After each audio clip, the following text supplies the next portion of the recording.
Baik saudara, ini adalah tanggapan saya yang ketiga atas penolakan daripada kelompok fundamentalisme atau Arminianisme yang tidak sepakat dengan Calvinisme bahwa Yesus itu hanya mati menebus orang-orang pilihannya atau umatnya.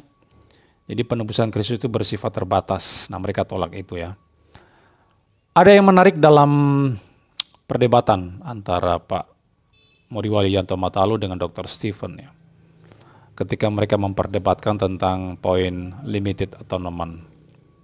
Ada sebuah teks yang digunakan oleh Pak Stephen yang mendukung posisi mereka, yaitu penebusan yang tidak terbatas. Ayat itu dia gunakan dan dia buktikan bahwa tidak ada seorang Calvinis pun yang bisa menjawab teks tersebut.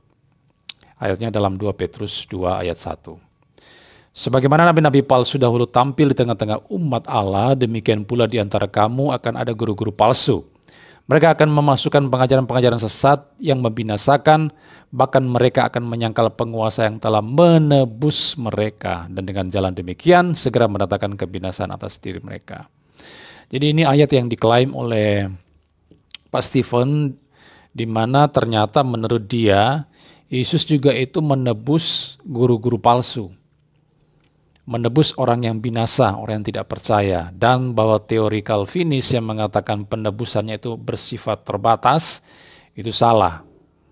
Karena di 2 Petrus 2 ayat 1, Yesus justru menebus guru-guru palsu, orang yang tidak percaya, orang yang binasa, dan karena itu penebusan Yesus itu cakupannya luas ya. Itu mencakup seluruh manusia, bukan hanya orang yang percaya, tapi juga orang yang tidak percaya. Dan Pak Stephen mengatakan teks ini secara eksplisit membuktikan bahwa mereka benar dan tidak ada satupun orang Calvinis yang bisa menjawabnya. Oke, saya akan menanggapinya dalam beberapa poin ya. Yang pertama kalau kita melihat ayat ini, maka kita jangan salah paham ya.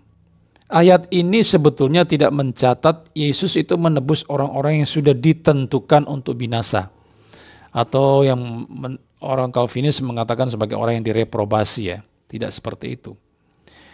Dalam debatnya tersebut, Pak Stephen mengatakan seperti ini. Saya kutip dari video debatnya itu. Ini jelas adalah penyesat, guru-guru palsu yang Alkitab katakan binasa. Tetapi walaupun orang-orang binasa, dikatakan mereka telah menyangkal penguasa yang telah menebus mereka. Masalahnya adalah ini orang-orang yang binasa, nabi-nabi palsu. Tapi ayat Alkitab dengan jelas, dengan tegas mengatakan bahwa Tuhan Yesus penguasa yang mereka sangkal itu telah menebus mereka. Ini kata-kata dari Dr. Stephen. Jadi seakan-akan di sini Pak Stephen mengatakan bahwa Tuhan menebus orang-orang yang binasa. Nah, ini sebuah kekeliruan ya, sebuah kesalahan karena menurut saya kata binasa dalam teks tersebut ya, itu adalah akibat daripada penolakan mereka terhadap sang penguasa atau Yesus Kristus. Karena mereka menolak sang penguasa, maka mereka binasa. Ya. Tetapi bahwa binasa itu sendiri bukan merupakan efek itu, atau merupakan sasaran daripada penebusan Kristus. Orang-orang yang binasa itu, bukan menjadi sasaran penebusan Kristus. Tapi mereka binasa itu karena penolakan mereka terhadap sang penguasa. Nah, saya memahami teks itu seperti demikian. Tapi memang di bagian akhir, Pak Stephen mengatakan bahwa mereka binasa itu karena penolakan terhadap penguasa yang telah menebus mereka. Oke, nah masalah untuk hal ini ya. Yang kedua, kalau kita melihat ayat tersebut, ya kan mereka mengklaim bahwa Yesus itu menebus guru-guru palsu ya, orang yang binasa itu ya. Jadi ada kata menebus di sana. Sebelum saya menjelaskan teks tersebut ya, mengeksposisi teks itu, maka kita harus pertama-tama mengetahui dulu apa itu penebusan. Konsep penebusan yang diajarkan oleh Alkitab itu seperti apa. Ya, ini penting menurut saya menjadi landasan kita untuk memahami teks itu secara benar. Sebelum kita mengeksegese teksnya, kita harus tahu dulu bahwa kata menebus itu artinya apa? Ya. Kalau kita memperhatikan Alkitab, maka kitab suci itu memang seringkali menggambarkan dosa itu sebagai sebuah hutang. Misalnya kalau kita melihat dalam Matius 18 ayat 21 sampai 35, juga Lukas 7 ayat 36 sampai 50. Dosa itu digambarkan sebagai hutang. Jadi manusia itu mempunyai hutang sebetulnya kepada Allah, yaitu hutang dosa. Kita semua adalah makhluk berdosa, dan itu menyebabkan kita berhutang, dan hutang itu harus kamu bayar. Yang namanya hutang kan harus dibayar ya. Nah, jika tidak, maka Anda akan mati.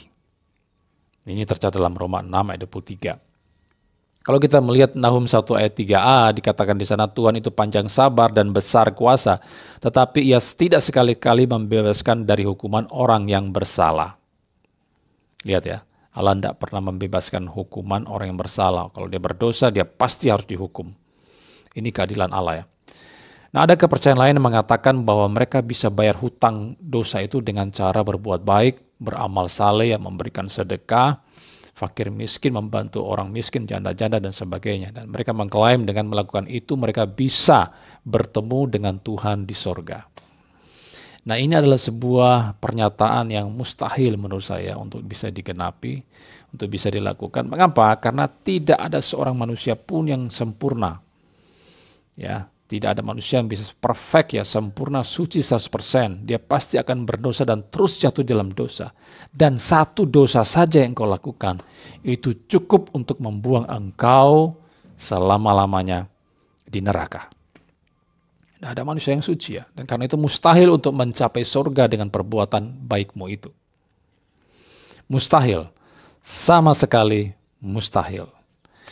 Dan sebagai bukti keadilan Allah, maka dosa tersebut yang engkau sudah berhutang kepada Allah, itu harus dibayar. Bayarnya apa? Engkau harus dihukum secara kekal di dalam neraka. Tapi rupanya bersyukur kepada Tuhan, ya, Allah rupanya bukan hanya Allah yang adil, tapi juga dia adalah Allah yang penuh dengan kasih, belas kasihan. Buktinya apa? Ya, dia mengutusnya anaknya yang tunggal ya, Yesus Kristus ke dunia, mati menderita untuk menggantikan posisi kita. Seharusnya kita yang dihukum karena hutang dosa tadi ya. Tetapi Kristus datang mati sebagai substitusi, pengganti kita ya. Kita bisa melihat di dalam Yesaya 53, 4, ayat 4, 5, dan 6 misalnya. Tetapi sesungguhnya penyakit kitalah yang ditanggungnya, kesesaran kita yang dipikulnya. Ayat 5, dia tertikam karena pemberontakan kita. Dia diremukan oleh karena kejahatan kita. Ganjaran yang mendatangkan keselamatan bagi kita ditimpakan kepadanya. Lalu ayat 6 dikatakan, Tuhan telah menimpakan kepadanya kejahatan kita sekalian. Jadi jelas ya, Yesus sebagai pengganti kita di sini melalui ayat ini. Kejahatan kita ya merupakan kesengsaraan, ya, penyakit, ya kan, rohani ya, kesengsaraan dan kejahatan dosa kita yang harusnya kita tanggung ya, kita harus mendapatkan ganjaran karena itu semua ditimpakan kepada Yesus. Jadi Yesus itu sebagai pengganti kita. Itu juga terlihat misalnya dalam Galatia 3 ayat 13 ya. Kristus telah menebus kita dari kutuk hukum Taurat dengan jalan menjadi kutuk karena kita. Jadi bahwa ayat-ayat ini membicarakan tentang hukuman yang seharusnya kita terima sebagai manusia berdosa yang berhutang tadi itu, tetapi itu kemudian ditimpakan kepada Yesus. Maka di sini Yesus menjadi pengganti kita. Dia menanggung seluruh murka Allah demi kita. Ini yang pertama ya, Yesus sebagai substitusi pengganti kita. Yang kedua, kalau kita mengatakan bahwa Yesus mati bagi kita, itu berarti bahwa dia menebus kita atau membeli kita ya. Ini terlihat dalam 1 Korintus 6 ayat 20. Sebab kamu telah dibeli dan harganya telah lunas dibayar, karena itu muliakan Allah dengan tubuhmu. Kalau kita melihat ayat sebelumnya, yaitu ayat 19, di sana kan dijelaskan bahwa tubuh kita adalah tempat berdiamnya Roh Kudus yang diperoleh dari Allah. Dan karena itu kita bukanlah menjadi milik kita sendiri, tetapi menjadi milik Allah. Karena Roh Kudus ada dalam kita, kita menjadi milik Allah ya. Nah, mengapa kita menjadi milik Allah? Jawabannya ada di ayat yang 20 tadi. Sebab kita telah dibeli dan harganya telah lunas dibayar. Nah, hutang yang seharusnya dibayar oleh manusia berdosa itu dilunasi oleh Yesus. Ini yang disebut dengan penebusan ya. Makna penebusan itu ya. Kita dibeli oleh Yesus dan harganya lunas dibayar. Nah, waktu dikatakan Yesus menebus, itu berarti dia membayar semua hutang dosa kita. Akibat penebusan itu, akibat pembayaran itu, maka menyebabkan kita dibenarkan dan tidak mengalami murka Allah itu. Seperti tercatat dalam Roma 8 ayat 1, demikianlah sekarang tidak ada penghukuman bagi mereka yang ada di dalam Kristus. Ya, John Stott mengatakan begini ya, dalam bukunya Salib Kristus halaman 220. Ketika dia menceritakan tentang makna menebus ya. Dia mengatakan bahwa makna yang paling dasar dari menebus adalah membeli atau membeli kembali. Kata Yunani litroo yang biasanya diterjemahkan menebus, redeem, dan apolitrosis, penebusan atau redemption, berasal dari litron, dari kata Yunani litron, yaitu suatu tebusan, ransom atau harga pembebasan, yang hampir merupakan sebuah istilah teknis di dalam dunia kuno untuk pembelian atau pembebasan seorang budak yang sekali sangat mahal.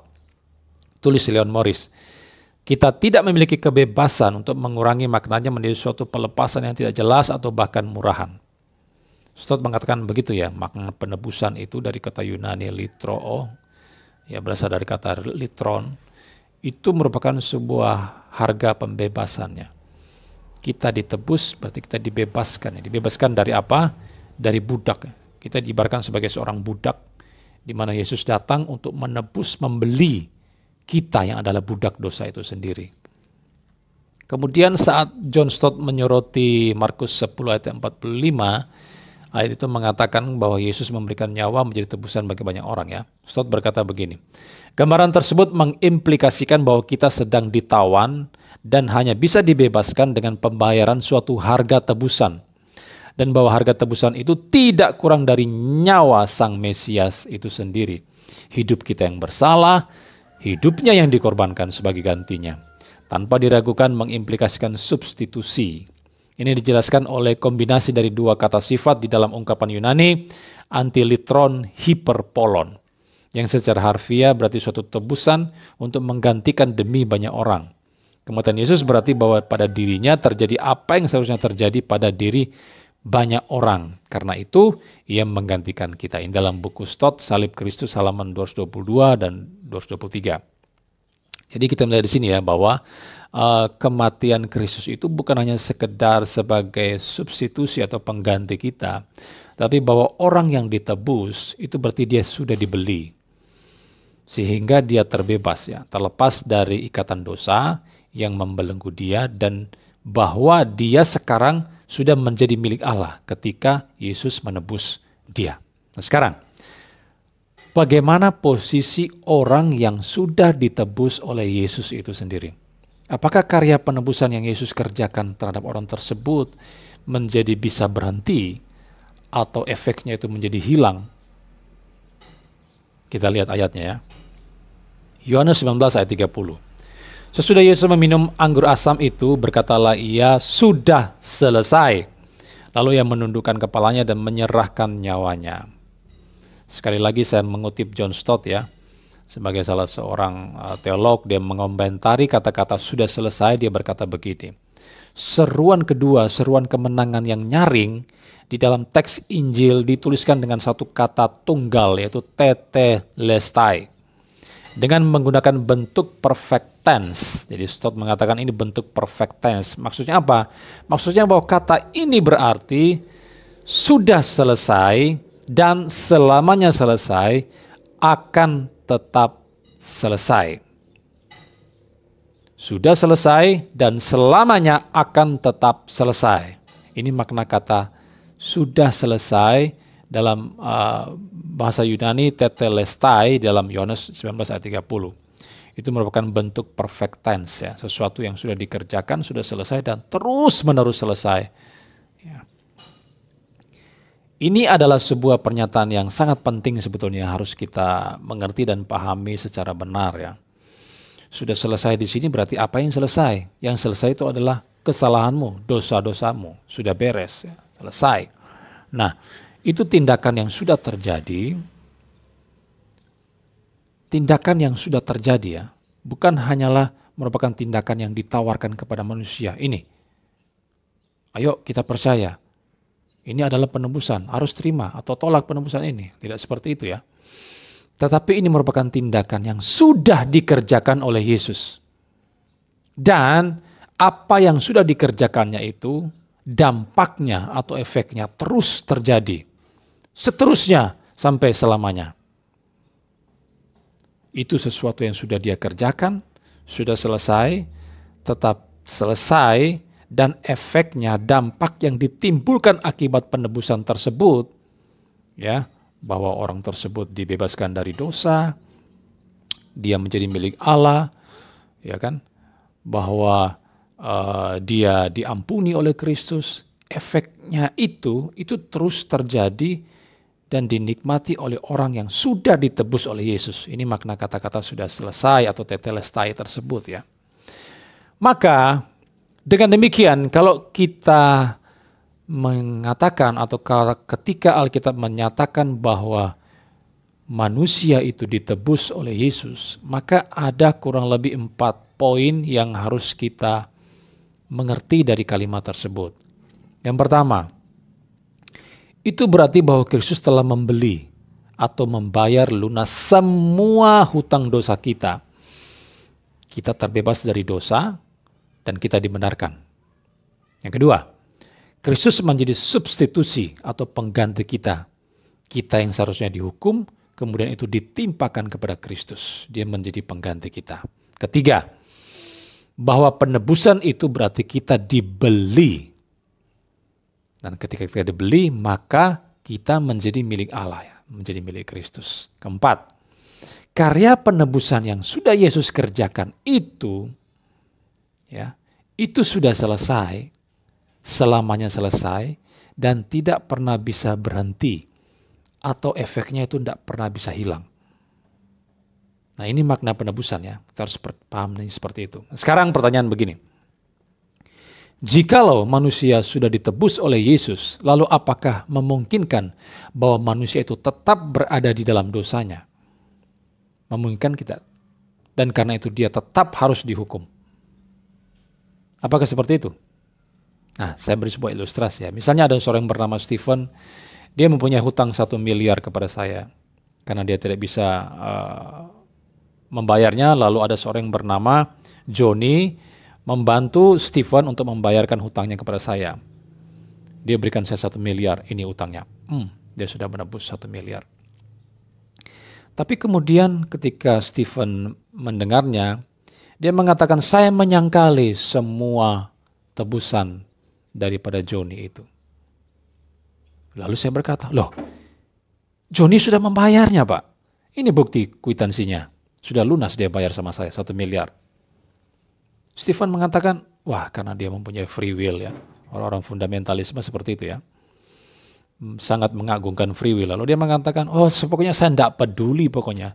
Saya menolak penebusan, ya, pembayaran utang saya oleh si Johnny itu. Tak mau saya tolak itu. Nah, coba saudara pikirkan, kalau Stephen ini seorang yang waras, ya, apakah dia seharusnya melakukan seperti itu ya? Bahwa dia menyangkal penebusan, pembayaran hutang yang sudah dilakukan oleh Johnny. Ini kan enak ya, kita sudah dibayarkan sama orang ya. Tapi mengapa kita menyangkalnya? Ini orang yang tidak waras ya. Dan sekalipun misalnya Stephen menolaknya, itu tidak membatalkan fakta bahwa dia sudah terbebas dari hutang. Oh, sudah dibayar kok. Dan karena itu dia tidak akan dihukum ya, dipenjara ya. Saya tidak perlu melapor dia ke polisi supaya dia dipenjara karena hutangnya sudah lunas, selesai ya. Nah, seperti itu ya. Nah, demikian pula dengan penebusan Kristus. Ketika Yesus sudah menebus engkau, maka engkau sudah terbebas dari dosa, dan karena itu engkau pasti akan menikmati kehidupan yang kekal bersama Tuhan di sorga. Ini sebuah kepastian ya dari penebusan Kristus. Dan hal itu tidak menjadikan orang yang sudah tebus itu tetap berada dalam dosanya. Tidak. Atau bahwa dia bisa menolaknya. Tidak bisa. Sudah selesai kok penebusannya yang Yesus kerjakan. Sudah tahu berapa harga penebusan itu? Harganya adalah darah Kristus. Ya. Dalam 1 Petrus 1 ayat 18-19, mencatat bahwa darah Kristus adalah darah yang mahal. Ya. Sudah tahu berapa nilai harga darah Kristus? 1 miliar, 2 miliar, 1 triliun, 1000 triliun, 1000 juta triliun? Tidak bisa. Itu kurang. Ya. Kalau kita melihat dalam Matius 16 ayat 26, di sana dikatakan bahwa seluruh dunia ini tak bisa menggantikan nyawamu yang hilang. Kalau kita mau menggabungkan seluruh konglomerat, bahkan seluruh manusia ini, bahkan seluruh isi dunia ini, mau menggantikan nyawamu yang terhilang itu tidak bisa.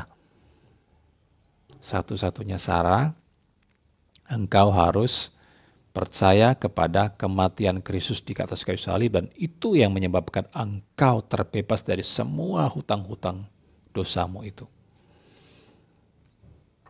Maka di sini kita melihat harga penebusan Kristus itu memang tidak ternilai harganya.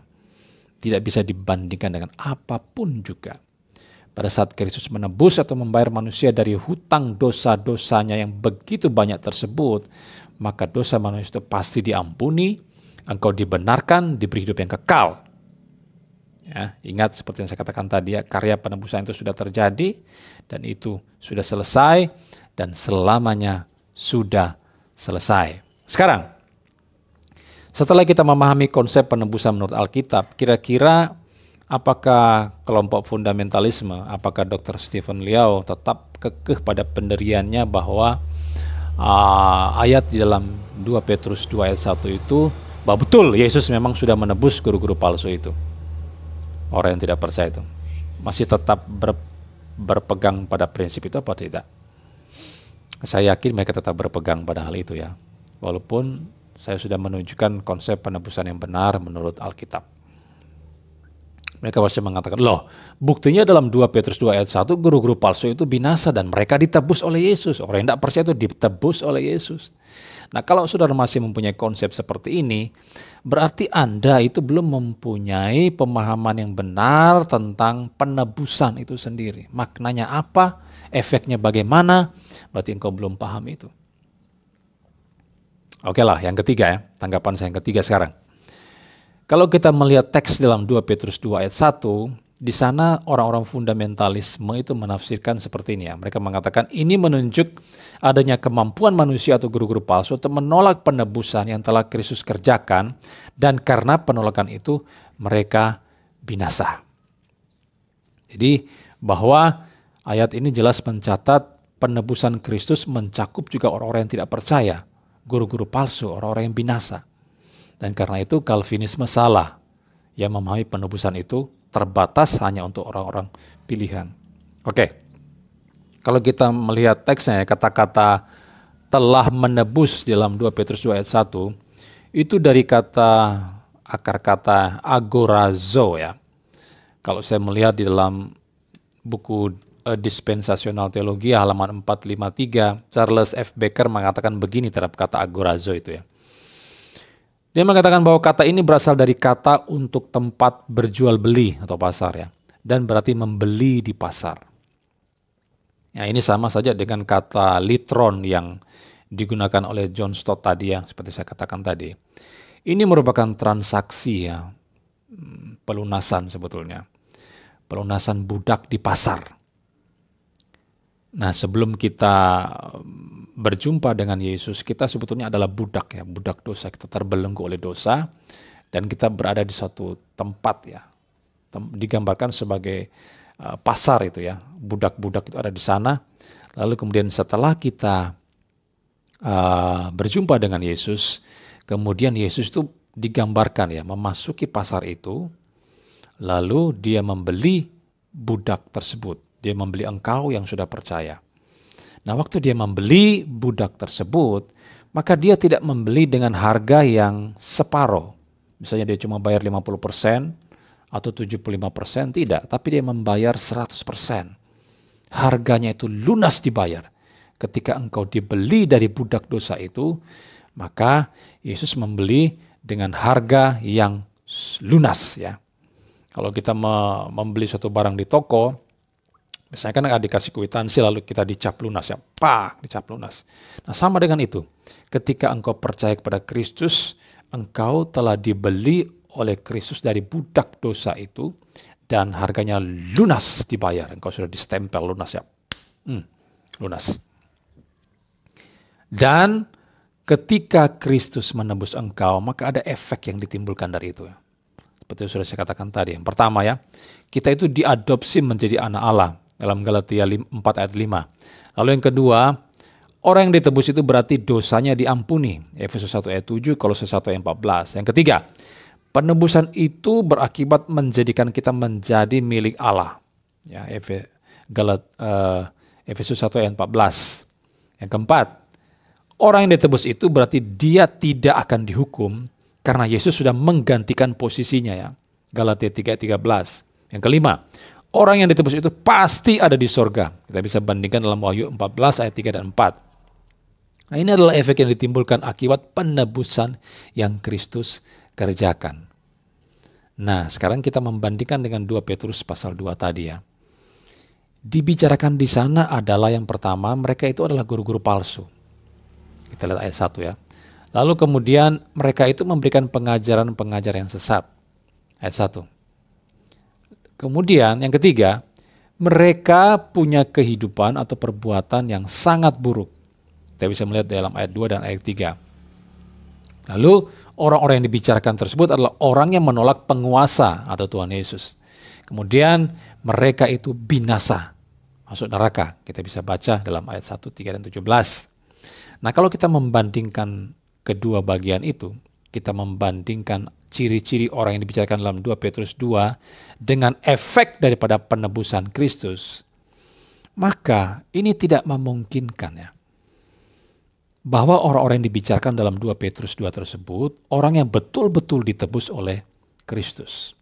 Itu tidak mungkin seperti itu, karena mereka tidak mengalami efek daripada penebusan, seperti yang sudah saya katakan tadi. Mereka sebetulnya tidak diadopsi menjadi anak Allah. Dosa mereka tidak diampuni ya. Mereka bukan menjadi milik Allah. Tidak ada pembebasan dosa terhadap mereka. Dan karena itu dikatakan mereka binasa. Jadi mereka sebetulnya bukan orang-orang yang betul-betul ditebus oleh Yesus. Mengapa? Sekali lagi, karena efek daripada penebusan itu tidak kita jumpai di dalam orang-orang tersebut. Di dalam guru-guru palsu itu. Faktanya mereka masuk neraka kok, mereka binasa. Dan karena itu mereka betul-betul tidak ditebus oleh Yesus. Maka iman yang mereka ada pada mereka itu ilmu yang palsu. Mereka bukan orang Kristen yang sejati dan karena itu mereka tidak pernah ditebus oleh Kristus. Kemudian sekarang begini. Kita akan melihat teksnya lebih lanjutnya. Tadi kalau kita membandingkan dengan efek penebusan, maka orang-orang yang dibicarakan dalam 2 Petrus 2 itu tidak memenuhi kriteria tersebut. Jadi mereka tidak ditebus oleh Yesus. Nah sekarang kita meneliti teks yang lebih jauh ya. Kita amati ya. Di sana kan dicatat bahwa yang dibicarakan dalam ayat itu adalah para pengajar sesat. Ya. Nah menarik karena di ayat ketiga dikatakan bahwa guru-guru itu berusaha mencari untung dengan membuat cerita-cerita atau ajaran-ajaran yang mereka karang sendiri.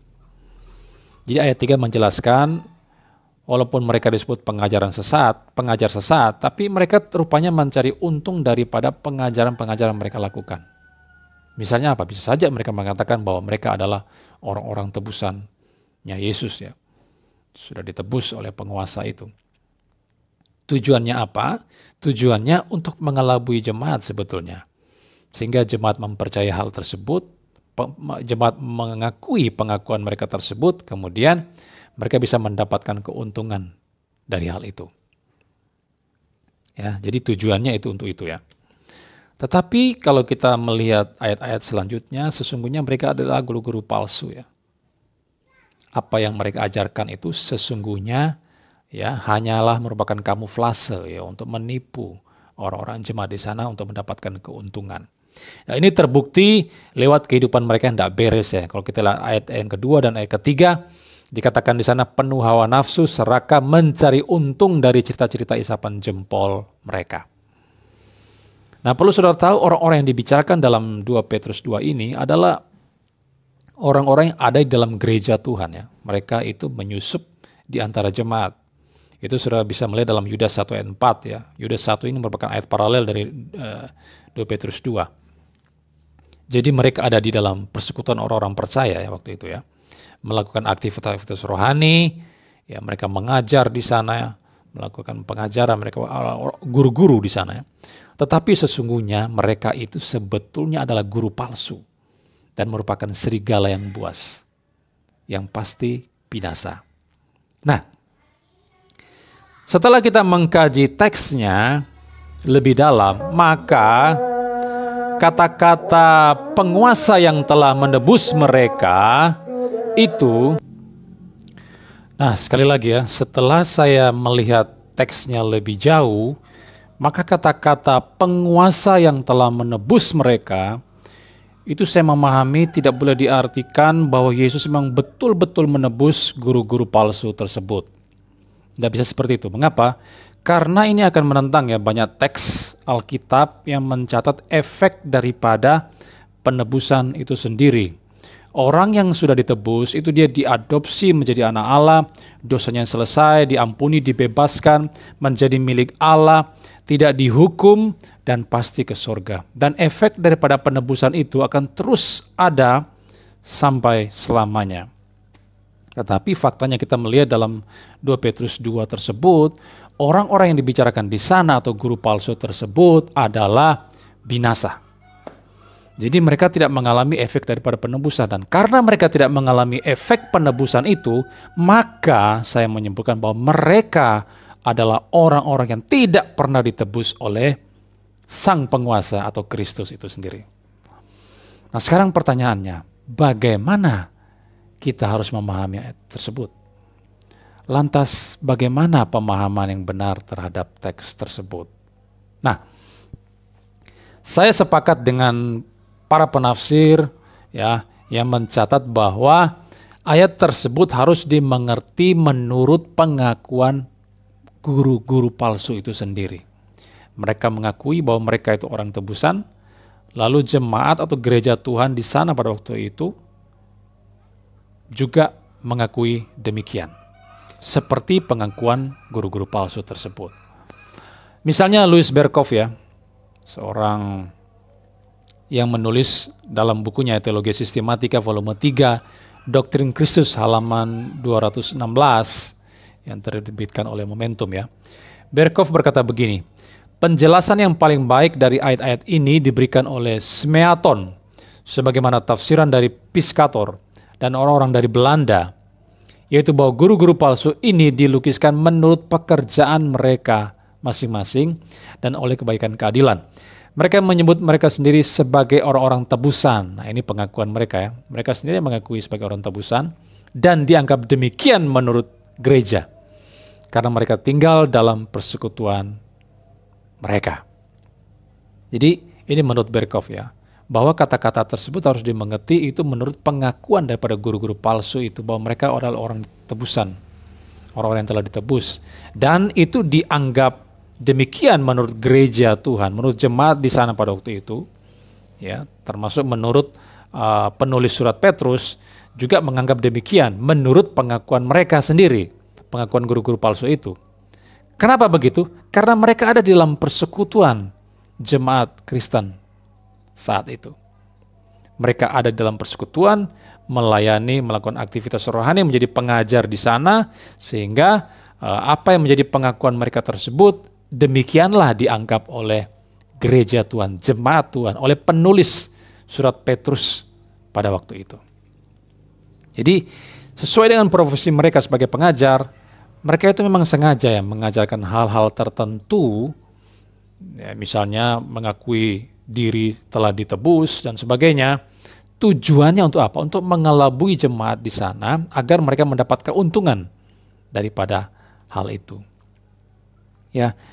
Mungkin ini kasusnya mirip dengan Matius 7 ayat 15-23 yang membicarakan tentang nabi-nabi palsu yang sudah melayani Tuhan di sana, mengadakan mujizat, kesembuhan, bernubuat demi nama Yesus, pakai nama Yesus ya. Tetapi Tuhan mengenyahkan mereka ya. Kenapa? Karena mereka tidak membuahkan, ya, dalam kehidupannya tidak sesuai dengan apa yang mereka katakan.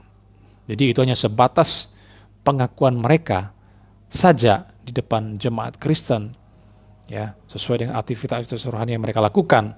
Tetapi sesungguhnya mereka adalah nabi palsu, serigala yang buas yang menyamar, ya, serigala yang menyamar menjadi domba yang ada di tengah-tengah jemaat Tuhan. Dan karena itu hanya menurut pengakuan mereka saja. Tapi sesungguhnya mereka bukan Kristen yang sejati. Nah, saudara bandingkan ya saat ini dengan gereja-gereja yang banyak melakukan KKR ya, mujizat-mujizat kesembuhan ilahi dalam KKR tersebut ya. Bagaimana motivasi Anda dalam melakukan kebaktian-kebaktian itu? Saya tidak menuduh bahwa mereka itu salah ya, tidak. Tetapi apa motivasi di balik itu? Apakah engkau lakukan itu demi untuk kemuliaan Tuhan, untuk penjangkauan jiwa, ataukah untuk memenuhi kantong persembahanmu, sehingga engkau bisa banyak duit dari itu? Bagaimana motivasinya? Nah, Alkitab itu memang seringkali menggambarkan orang menurut pengakuannya. Misalnya dalam Yohanes 6 ayat 66. Yohanes 6 ayat 66, mulai dari waktu itu banyak murid-muridnya mengundurkan diri dan tidak lagi mengikuti dia. Nah, di sini kata-kata murid-muridnya itu menunjuk pada orang banyak yang berbondong-bondong mengikuti Yesus pada waktu itu ya, yang melihat mujizat yang Yesus lakukan ya. Kalau kita melihatnya di ayat 2. Nah, mestinya mereka itu kan adalah merupakan pengikut Yesus sebetulnya. Tapi faktanya mereka mengundurkan diri. Loh, kok bisa ya mereka mengundurkan diri? Karena mereka tidak sungguh-sungguh menjadi murid Kristus. Karena yang betul-betul murid Yesus akan tetap berada di dalam firman-Nya, akan tetap tinggal di dalam firman-Nya. Yohanes 8 ayat 31. Ini gambaran dari orang-orang yang hanya berdasarkan pengakuan di mulutnya saja. Nah, saya memberi satu contoh yang real yang di Indonesia ya. Ada seorang pendeta top sekarang ya, yang dulu dia berada di sebuah sinode, lalu dia keluar dari sinode tersebut ya. Pendeta ini mengajarkan kepada jemaatnya Yesus adalah Tuhan, Yesus adalah Allah. Jadi seakan-akan terlihat alkitabiah pengajarannya. Tetapi kalau saya mencermati lebih jauh, apa yang dia ajarkan dalam video-video, bahkan dalam buku-bukunya, yang saya miliki buku-bukunya tersebut ya. Nah, dia mengajarkan hal yang berbeda dari pengakuannya tersebut. Apa yang diajarkan? Ternyata ada major God, ada minor God. Yang major God itu siapa? Allah yang utama atau Allah yang primer itu siapa? Bapa. Lalu yang minor God, Allah yang tidak utama, Allah yang bukan primer, atau Allah yang kecil, itu adalah anak atau Yesus. Lalu dia mengatakan bahwa posisi anak itu lebih rendah daripada Bapa. Lalu dia menggunakan Yohanes 1 ayat 1 dan mengatakan bahwa kata firman itu adalah Allah, semestinya adalah firman itu adalah suatu Allah atau bersifat ilahi. Harusnya dipahami seperti itu. Terjemahan lain katanya salah. Nah, kalau saudara melihat hal tersebut, bagaimana mungkin ya orang bisa tetap menggunakan hamba Tuhan ini, pendeta ini untuk mengajar di gereja? Apakah dia pengajar sesat? Ya, dia memang pengajar sesat. Karena mengajarkan posisi Yesus lebih rendah dari Allah. Dan itu merupakan sebuah penghinaan, perendahan terhadap diri Kristus. Tapi mengapa dia ajarkan Yesus adalah Allah? Nah, menurut saya, dia mempunyai tujuan tertentu di balik itu. Ini menurut saya, ini asumsi saya. Menurut saya, setelah saya mempelajari semua pengajarannya, menurut saya dia punya tujuan tertentu. Saya tidak tahu tujuannya apa, hanya dia yang tahu dengan Tuhan. Ya. Dan karena itu, dia hanya, mengapa dia mengaku Yesus sebagai Tuhan, sebagai Allah, itu hanya menurut pengakuan mulutnya. Tapi sesungguhnya ada racun yang dia masukkan di sana ya. Ada hal-hal yang sesat yang dimasukkan, dan kalau kita sebagai jemaat Tuhan tidak cermat mencermati hal ini, maka sudah akan tertipu olehnya, dan engkau akan terperdaya, dan engkau akan masuk dalam perangkapnya. Hati-hati terhadap hal ini ya. Jadi, setelah kita memahami konsep penebusan yang benar dan mengkaji teks 2 Petrus 2 ayat 1 secara benar, maka saya bisa menyimpulkan bahwa ayat itu sama sekali tidak mengajarkan bahwa guru-guru palsu itu betul-betul ditebus oleh Kristus. Lalu bagaimana bisa orang-orang fundamentalisme mengatakan ya dengan free will-nya, dengan menggunakan free will ya, bahwa mereka bisa menolak karya penebusan Kristus itu berdasarkan 2 Petrus 2 ayat 1.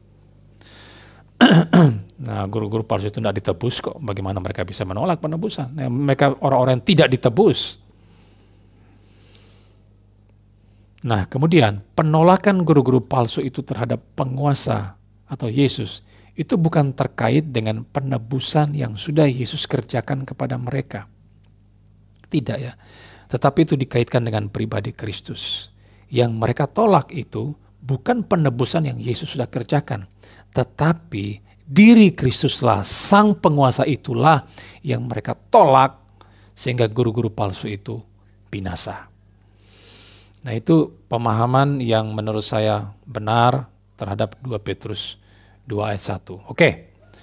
Saudara, saya sudah mengakhiri video ini dan ini adalah tanggapan saya terakhir terhadap kaum fundamentalisme, dan saya menyimpulkan di tanggapan terakhir ini beberapa hal.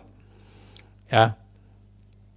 Yang pertama, dalam persoalan doktrin penebusan. Sekali lagi yang pertama ya, kalau kita bicara tentang penebusan, maka ada 3 kelompok di sana. 3 kelompok utama. Arminianisme atau fundamentalisme, kemudian Calvinisme, lalu universalisme. Dan dari ketiga kelompok ini, hanya 2 kelompok yang konsisten terhadap penafsirannya, yaitu Calvinisme dan universalisme. Mereka konsisten ya, terhadap apa yang mereka pikirkan, yang mereka bangun. Lalu yang tidak konsisten adalah fundamentalisme atau Arminianisme. Kenapa? Karena mereka tidak kuat ya, tidak berdiri dengan kokoh terhadap dasar yang mereka gunakan. Mereka percaya Yesus mati untuk semua manusia, menebus sebuah manusia, menjadi juru selamat semua orang, seluruh dunia pokoknya. Tapi mereka tidak percaya bahwa karena itu maka Yesus menyelamatkan mereka semua. Mereka menolak. Loh, berarti mereka tidak melakukan sebuah hal yang konsisten. Mereka inkonsisten ya. Ini adalah sebuah penafsiran yang rapuh, yang tidak kokoh, tidak kuat ya. Dan karena itu, kelompok fundamentalisme ini sebetulnya adalah kelompok yang ambigu, yang punya penafsiran yang abu-abu, yang tidak jelas ya. Mereka sedang membangun sistem penafsiran yang tidak benar dalam hal ini. Yang kedua, poin utama dari ketidaksetujuan kaum fundamentalisme terhadap limited atonement seharusnya bukan didasari pada semua teks-teks yang berbicara tentang universal. Hal-hal yang bersifat universal, Yesus mati untuk semua orang, jadi juru selamat seluruh dunia. Tidak boleh seperti itu, karena teks yang mereka ajukan itu tidak tepat. Seharusnya itu adalah teks yang orang-orang universalisme ya. Dan seharusnya kalau mereka mau konsisten, mereka harus keluar daripada kelompok fundamentalisme lalu bergabung dengan universalisme. Gabung saja ya, Pak Suento Liau dan kawan-kawan, gabung saja ke kelompok universalisme. Karena Anda menggunakan teks-teksnya orang universalis. Nah, kalau tidak mau ya jangan gunakan teks itu ya. Saudara, buang teks itu dan jangan menjadikan itu sebagai dasar argumentasi Anda. Yang ketiga, karena penolakan mereka terhadap universalisme tadi, ya dari sistem penafsiran yang kacau tadi itu, maka kelompok fundamentalisme kemudian menciptakan sebuah teori baru ya, yaitu free will versi mereka. Dengan kehendak bebas mereka itu, mereka mampu untuk menolak atau menerima karya penebusan yang Kristus sudah kerjakan kepada mereka. Dan ini sebetulnya adalah titik terlemah mereka ya.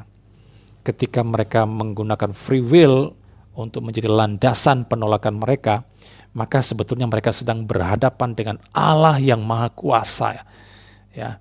Mereka sedang membandingkan diri mereka dengan Allah yang Maha Kuasa ya. Berarti mereka lebih berkuasa daripada Allah yang Maha Kuasa itu. Bayangkan sesuatu yang sudah Yesus kerjakan sudah selesai, penebusan itu sudah selesai, semua dosa sudah selesai, dan selamanya selesai, kok itu bisa digagalkan oleh makhluk ciptaan Allah yang terbatas yang dibuat dari segumpal tanah. Lihat itu sendiri ya. Ini sebuah kekurang ajaran, sebuah perendahan terhadap diri Kristus, sebuah penghujatan terhadap Allah yang Maha Kuasa ya. Dan saudara yang dari kaum fundamentalis harus paham baik-baik ya, Filipi 2 ayat 13. Di sana dikatakan, karena Allah lah yang mengerjakan dalam kamu baik kemauan maupun pekerjaan menurut kerelaannya. Jadi apa yang engkau mau, yang engkau kerjakan, itu Allah yang mengerjakan dalam dirimu. Di mana free willmu di sana ya? Tidak ada. Semuanya bergantung kepada Allah yang berdaulat. Silakan saudara cermati ayat itu tersebut secara baik-baik. Nah, di sini kemudian saya memahami bahwa Kelompok fundamentalisme ini adalah merupakan kelompok yang memiliki paham yang antroposentris ya, yang berpusat pada diri manusia. Manusia inilah yang mereka tekankan, yang mereka tonjolkan ya dibandingkan dengan Allah. Tetapi kalau kaum Calvinisme justru sebaliknya, mempunyai paham teosentris atau kristosentris, di mana Allah atau Kristus menjadi pusat segala sesuatu. Bahwa rencananya, bahwa karyanya itu tidak pernah gagal, pasti terjadi dan tidak mungkin digagalkan oleh siapapun itu. Yang keempat, kaum fundamentalisme sebetulnya menggunakan kitab suci yang salah ya, untuk mendukung posisi universal autonoman mereka, penebusan yang tidak terbatas. Ya kan? Mereka hanya ya yang menyerempet sedikit, misalnya hanya dalam 2 Petrus 2 ayat 1, kemudian dalam surat Ibrani juga ada, tapi semua teks-teks itu sedang berbicara tentang orang-orang Kristen yang palsu, guru-guru palsu, bukan orang yang sungguh-sungguh percaya kepada Kristus ya. Teksnya seperti itu ya, dan mereka tidak sungguh-sungguh ditebus, tidak sungguh-sungguh disucikan oleh darah Kristus ya, sesuai apa yang saya sudah jelaskan tadi. Tetap, dan karena itu mereka sebetulnya tidak mempunyai dasar teks Alkitab untuk mendukung posisi penebusan yang tidak terbatas yang mereka pahami. Dan karena kalau mereka tidak mempunyai dasar, dengan demikian tentu saja ajaran Calvinisme itulah yang benar. Yang kelima ya, saudara perlu tahu di sini ya, sebetulnya tujuan utama saya menanggapi fundamentalisme itu bukan karena saya jengkel kepada mereka, karena mereka menyerang Calvinisme, tidak. Bukan karena saya membenci mereka, tidak. Karena saya ingin menjelaskan bagaimana konsep penebusan yang benar menurut Alkitab dan bagaimana efek yang ditimbulkan oleh penebusan tersebut. Karena saya memahami kelompok fundamentalisme ini belum memahami konsep yang benar daripada penebusan Kristus. Karena itu tujuan saya ingin menjelaskan kepada mereka, seperti yang sudah saya jelaskan tadi, supaya mereka bisa memahami. Ya. Dan ada cara bagaimana supaya kita bisa terhisap di dalam penebusan Kristus itu. Supaya kita bisa diselamatkan. Caranya adalah satu saja ya, yaitu kita datang kepada Kristus, percaya kepada Kristus, dan karena itu kita akan diselamatkan oleh penebusan Kristus tersebut. Saudara jangan pernah bermimpi ya masuk surga dengan amal kebaikanmu, dengan perbuatan baikmu, dengan sedekah yang kau berikan setiap waktu. Jangan pernah bermimpi seperti itu ya. Engkau tidak akan pernah bisa mencapai surga dengan itu semua. Ada seorang yang mengatakan kalau kau mau naik ke surga dengan perbuatan baikmu, itu sama saja engkau sedang menaiki sebuah perahu kertas untuk menyeberangi lautan Atlantik. Saudara bisa bayangkan, bisa tidak kau menyeberang lautan Atlantik dengan perahu kertas? Demikian juga kalau engkau mau berada bersama Tuhan di surga dengan perbuatan baikmu.